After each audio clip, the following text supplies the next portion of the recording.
Hi, நான் உங்க சரவணன். தமிழ்நாட்டுல ரீஎலெக்ஷன் வர்றதுக்கான சான்சஸ் இருக்கான்னு கேட்டா கொஞ்சம் இருக்குன்னே சொல்லலாம். ஏன்னு கேட்டீங்கன்னா, இன்னைக்கு மே 2 இன்னைக்கு வெஸ்ட் பெங்கால்ல வந்து ரீஎலெக்ஷன் நடக்குது. என்ன காரணம்னு பாத்தீங்கன்னா, கிட்டத்தட்ட 77 பூத்ல வந்து குளறுபடி நடந்திருக்குது அப்படின்னு சொல்லிட்டு தேர்தல் ஆணையர்கிட்ட அந்தந்த கட்சிக்காரங்க போய் கம்ப்ளைண்ட் கொடுக்குறாங்க. அதுபடி தேர்தல் அதிகாரியும் போய் வந்து அந்த பூத்ல எல்லாமே வந்து சோதனை பண்றாங்க. அப்படி பார்த்தா கிட்டத்தட்ட வந்து 17 பூத்ல வந்து மோசடி நடந்திருக்கிறத கண்டுபிடிக்கிறாங்க. ஸோ இமீடியட்டா வந்து ரீஎலெக்ஷன் வைக்கிறதுக்கான ஏற்பாடுகளும் பண்ணிட்டாங்க. இன்னைக்கு ரீஎலெக்ஷன் நடந்துட்டு இருக்கு. ஸோ அப்படி பார்த்தோம்னா இதே மாதிரி பல்வேறு இடங்கள்ல வந்து தமிழ்நாட்டுல குறிப்பா பாத்தீங்கன்னா சில மோசடிகள் நடக்குது அப்படின்னு சொல்லிட்டு நம்மளால ரேண்டமா வந்து சோசியல் மீடியாலையும் பார்க்க முடியுது.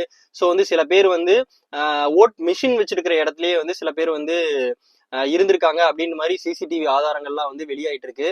அப்படி பார்க்கும்போது ஒருவேளை இது வந்து ப்ரூஃப் பண்ணப்பட்டால் தமிழ்நாட்டுல கண்டிப்பா வந்து ரீஎலெக்ஷன் வைக்கிறதுக்கான சான்சஸ் வந்து ரொம்பவே இருக்கு.